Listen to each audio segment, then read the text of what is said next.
Дулааны 5 дугаар цахилгаан станц төсөл. Монгол Улсын урт хугацааны хөгжлийн бодлого Асын хараа 2050-д тусгагдсаны дагуу Улаанбаатар хотын өсөн нэмэгдэж байгаа эрчим хүчний хэрэгцээг хангах, найдвартай, тогтвортой, их усүр бий болгох зорилгоор Дулааны 5 дугаар цахилгаан станц төслийг хэрэгжүүлэхээр шийдвэрлсэн. Энэхүү төсөл нь Монгол Улсын эрчим хүчний салбарт төр хувийн хөгжлийн түншлэлээр хэрэгжиж байгаа анхны стратегийн бүтээн байгуулалт бөгөөд нийслэлийн эрчим хүчний хангамжийг найдвартай, аюулгүй байлгах урт хугацааны шийдэл юм. Төслийн гол зорилго нь Улаанбаатар хотын дулаан хэрэглэгчдийг найдвартай их усрээр хангах, мөн төвийн бүсийн ус нэмэгдэж байгаа цахилгаан хэрэглээг дотоодын их усрээр бүрэн хангах явдал юм. Шинэ станц нь 300 МВт-ийн цахилгаан, 340 гигакалори дулаан үйлдвэрлэх хүчин чадалтай, дэвшилтэт технологи бүхий, орчин үеийн хосолмол үйлдвэрлэлтэй станц байх бөгөөд бага нуур, шивээ овоо, бөөрөлжүүдийн хүхэр багтай хүрэн үрсийг түлш болгон ашиглана. Эргэлтэд буцламтгай үйт шаталтай технологийн тусламжтайгаар утааны хийн дэгдэмхийн үсийг 99%-аар үр ашигтайгаар шүүж, байгаль орчны стандартыг бүрэн хангана. Турбин болон генератор нь агаарын хөргөлттэй системтэй тул усны хэрэглээг бууруулж, аюулгүй ажиллагааг нэмэгдүүлнэ.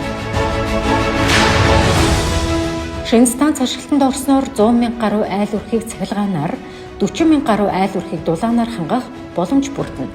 Ингэснээр одоо ажиллаж байгаа станцуудын ачаалал буурч, нийслэлийн эрчим хүчний системийн найдвартай ажиллагаа сайжирна. Төслийн нийт хөрөнгө оруулалт 658.5 сая Америк доллар бөгөөд үүний 20% нийслэлийн төсвөөс 80%-ийг хувийн хөгжлийн түншлэлээр санхүүжүүлэх юм. Дулааны 5 дугаар цахилгаан станцын төсөл нь төр хувийн хөгжлийн түншлэлийн тухай хуулийн 17 дугаар зүйлд заасан шат дарааллын дагуу хэрэгжиж байна. 2025 оны 1-р сарын 27-нд нийслэлийн иргэдийн төлөөлөгчдийн хурлын 25/1-р тогтоолоор төр хувийн хөгжлийн түншлэлээр хэрэгжүүлэх төслүүдийн жагсаалтыг баталсан. Үүний дараа 2-р сарын 26-нд 25-22 дугаар тогтоолоор Дулааны 5 дугаар цахилгаан станц орон нутгийн өмчит аж ахуйн тооцоод үйлдвэрийн газрыг байгуулсан. Төслийн урьдчилсан болон бүрэн шинжилгээг 4-р сард хийж дүгнэлт баталгаажуулсны дараа 5 дугаар сарын 15-нд хувийн хөгжлийн түншлэгчийг сонгон шалгуулах ажлын хэсэг байгуулагдсан. 5 дугаар сарын 26-нд нийслэлийн иргэдийн төлөөлөгчдийн хурлаас төслийг төр хувийн хөгжлийн түншлэлээр хэрэгжүүлэх шийдвэрийг гаргаж сонгон шалгаруулалтын уралдааныг зарласан. 7 дугаар сарын 7-нд богино жагсаалтанд 3 компани шалгарч, 8 дугаар сарын 6-нд 2 оролцогч эцсийн саналаа ирүүлсэн. Үнэлгээний дүнг 8 дугаар сарын 27-нд баталж, дараа 8 дугаар сарын 29-нд түншлэлийн гэрээний хэлэлцээр хийгчиг үүрэг бүхий ажлын хэсэг байгуулагдаж, 1-р эрэмлэгдсэн оролцогч MeTime International компанитай 6 удаагийн хэлэлцээр хийж, 9-р сарын 25-нд гэрээний төслийг эцэлсэн.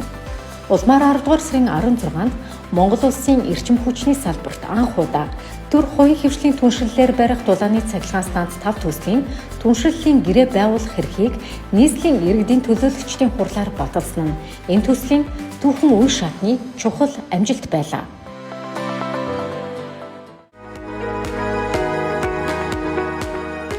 Төслийн хэрэгжилтэнд шаардлагатай хууль эрх зүйн болон техникийн үндэслэл бүрэн хангагдаж, талбайн судалгаа, дэд бүтцийн холболтын нөхцөлийг иж бүрнээр бүрдүүлсэн. Байгаль орчны үнэлгээ, ус, дулаан, эрчим хүч, холбооны техникийн нөхцлүүд батлагдаж, бүтээн байгуулалтын ажил эхлэх бэлтгэл бүрэн хангагдсан байна. Төслийн эдийн засаг, байгаль орчин, нийгмийн хувьд олон талын үр өгөөчтэй, шинэ ажлын байр бий болж, татврын орлого нэмэгдэнэ. Цахилгаан импортын хамаарлыг бууруулснаар Монгол Улсын эрчим хүчний бие даасан байдал бэгжинэ. Байгаль орчны хувьд утааны хийн ялгарал 99% буурч, нийслэлийн агаарын чанар мэдэгдэхүйц сайжирна. Бэлтгэл ажлын хүрээнд төслийн талбай, байгаль орчны нөхцөл, дэд бүтцийн холболт, инженерийн шийдэл зэрэг шаардлагатай бүх судалгаа техникийн нөхцөлийг иж бүрнээр хангаж, цаашдын бүтээн байгуулалтын ажилд шаардлагатай эрх зүйн болон техникийн үндэслэлийг бүрэн бүрдүүлсэн. Дулааны 5 дугаар цахилгаан станц төсөл нь зөвхөн эрчим хүчний салбарын шинэ их усүр төдийгүй Улаанбаатар хотын хөгжил, эдийн засгийн өсөлт, ирээдүйн тогтвортой амьдралын баталгаа юм.